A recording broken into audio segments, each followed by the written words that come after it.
Hello everyone, what is up? It is me, AlbyMTG, and today I'll be bringing you guys my first impressions of Battlebond, and then we'll go ahead and open up some packs. Unfortunately, I tried to record this before, and then my camera decided to die out on me, which was super unfortunate. So, with that being said, when we go to open up the packs, two of them are already opened, so I do know the contents of them because it quit out in the while I was recording, which is again super unfortunate, but nonetheless I'll show you guys what we open up from those packs, and we'll have at least one pack here to hop into. But nonetheless, so Battlebond was absolutely a cool set to draft. It was something that I didn't think I would enjoy, but I actually did enjoy it quite a bit. My partner for the event was Mark Klinger. We ended up doing two-headed giant sealed instead of two-headed giant draft like it's supposed to be. More people were just interested in getting their hands on the cards, so we chose sealed instead. And with that being said, I ended up being Mark Klinger's partner because he came to me and he said he wanted to improve his play at Magic. He wanted to get better at Magic, wanted to learn how to draft better, play better, that kind of stuff. And to me, that shows that gets a lot of respect from me. If you're willing to put in the effort to become a better player, then the better players will be willing to help you out. That's exactly how I became a better player, asking a ton of questions to the better players in my shop. And so I highly recommend if you are hoping to become a better player in Magic and you want to improve as a player, don't be afraid to ask the people who are better players than you. Just go ahead, ask them for help. I'm sure they're good people. Feel free, ask them, and I'm sure that they will help you. And again, he showed me that he wants to improve by even reaching out to me, which was enough for me to say, yeah, we'll go ahead and we'll take down this two-headed giant event. So, with that being said, we opened up our packs and I walked him through our sealed builds. We talked about a little bit of card evaluation, why card X was better than card Y,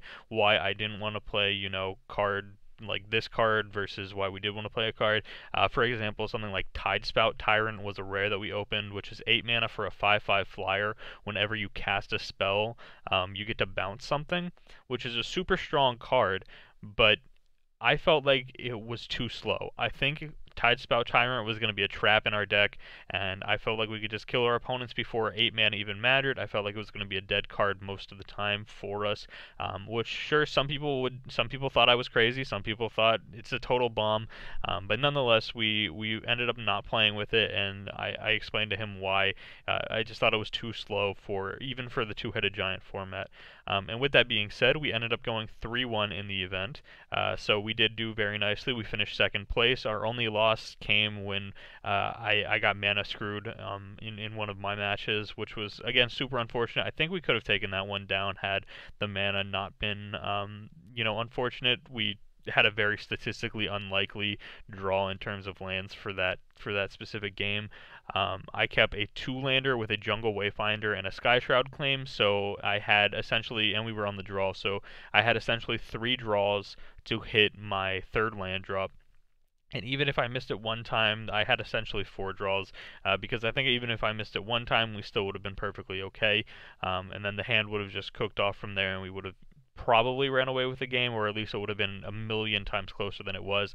And I ended up missing I ended up missing the land for 5 draw steps instead, which was just super unfortunate.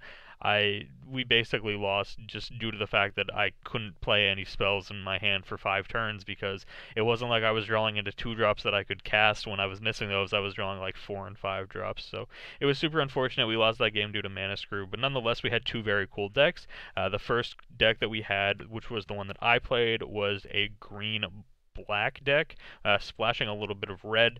The best card we had in that deck was Seedborn Muse, and the red cards we were splashing were cards like Augur Spree and Augur Spree, Shock, Bathe in Dragonfire, those kind of removal spells. And then Seedborn Muse allowed us to play something like Tyrant's Machine, which is 2 colorless mana for an artifact, and then for 4 and tap, you can tap target creature. So normally that card wouldn't be great, but with Seedborn Muse allowing me to untap it plus all of my mana each turn, it was just super, super good for us. And then our other deck was just a blue-white deck, nice and simple, a little bit of tempo up in the deck, where we had a bit of counter spells, and then we had cards like Frostlinks. And the best card we had in that deck was easily Mystic Confluence, but unfortunately we ended up not drawing Mystic Confluence at all in any of our matches, which was super, super unfortunate. And then another thing that we had in our decks was in the Jund deck, we had Peer, Imaginative Rascal, and in the blue-white deck, we had Toothy, Imaginary Friend. At one point, I was the one playing the Jund deck, my partner was playing the blue-white deck, and we got Toothy up to a 19-19, which meant that it had 18 +1/+1 counters on it, so when it got removed from the battlefield, my opponent was allowed to draw 18 cards, which essentially sealed the win for us. It was very, very nice to see that happen. And so for the rest of this video, we're just going to go ahead and open up the packs. Like I said, due to camera malfunctions before, we do only have one sealed pack remaining, but there's one pack here that I don't know what is like the contents of this pack, and I have two other ones where I already have the uncommons and rares sorted over here. And then aside from this, my partner ended up opening up his prize packs at my LGS, and we recorded him there, so I will put those on to the end of this video. You will be able to see what he got from his prize packs as well. So again, Mark, if you're watching this video, hope you had fun playing some Two-Headed Giant, hope you learned some stuff. It was a lot of fun walking you through the sealed builds and walking you through the different plays and lines of play that we could make during those matches. So again, we'll go ahead and open up these packs now. Thank you guys so much for watching the video, and we'll go ahead and get into these packs. So without further ado, the first pack that we had Bring Down as our first uncommon, had Gang Up as our second uncommon. Our third uncommon was a Hunted Wumpus, and that led to our rare being Last One Standing, which I think is a pretty solid rare. It's not too bad. Choose a creature at random, then destroy the rest for only 3 mana. I think it's a pretty sweet card. But I mean, maybe it's not playable, maybe it is. 3 mana wraths always seem good, and something like EDH, I think this card could be fantastic. So then that led us to the second pack, which had Karametra's Favor as our first uncommon, Trumpet Blast as our second uncommon. Our third uncommon was a Tavern Swindler, and our rare was a Vigor. This card was fairly expensive before the reprint here in Battlebond. Now it's only like a $2.50 to $3 card, something like that. But still not a bad rare to open up. We'll go with this pack here then. So I already removed the token, I believe, from this. I think I removed, or no, I did not. So these two here should be the token and the basic land. So we got a Plains and a Zombie. And then I got this tip from fellow YouTuber Chuckwagon MTG. If you guys have the chance to go check him out, he opened up a Battlebond box over on his channel. Go ahead and check that out. And that's where I stole this idea from. So we removed the first 2 cards because that could mean these could either be a foil or foil in our rare.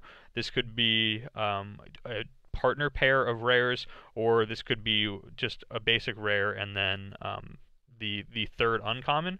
So then when we flip this over, this should show us either 2 uncommons or 3 uncommons, and then based off of that, we'll be able to have an idea of what the top 2 cards are. So Morbid Curiosity is our first uncommon. Spell Snare is certainly not a bad uncommon at all. This card is great. And then Rock's Brute is a common, so that means that our third uncommon should be here with this card, which is a Culling Dais. And then this one here should be a rare/mythic, and it is a Victory Chimes, which is kind of a cool card. I think it's pretty neat. 3 colorless mana for an artifact. You untap it during each other player's untap step, and then a player of your choice adds a colorless mana. So I think it's pretty cool. Seems quite strong in EDH. You get to play in the group hug strategies. You get to just give everyone a piece of a mana quick. Alright, sorry about that, got interrupted quickly, but we do have this last pack here to open up, so we will do so, and we'll open it up the same way that we did with that last one, where I will remove the token and the land card from the front, and after removing the token and the land card, which should be these two, we have a Swamp and a Zombie Giant, and so that means we'll remove these two, and our first uncommon here is Peregrine Drake. Our second uncommon is Enthralling Victor, and Royal Trooper is a common, so we ended up not opening up any of the partner pairs or any foils, which is kind of unfortunate, but oh well, we opened up some pretty decent stuff. So our last uncommon then is Swords to Plowshares, which is a fairly good card. And then our final rare/mythic from Battlebond is a Mindblade Render. So 1 colorless and 1 black for a 1/3. Whenever your opponents are dealt combat damage, if any of that damage was dealt by a warrior, you draw a card and you lose 1 life. So not too bad, not too bad at all. So on the end of this video, I am going to include my Battlebond partner opening up his 4 packs. We recorded those at my LGS. So if you guys are interested in those, you guys can continue watching the video, and of course I will end it off after that. So thank you guys so much for taking the time out of your day to watch this video. Of course, I really appreciate it. And without further ado, go ahead and enjoy my partner Mark Klinger opening up his Battlebond packs.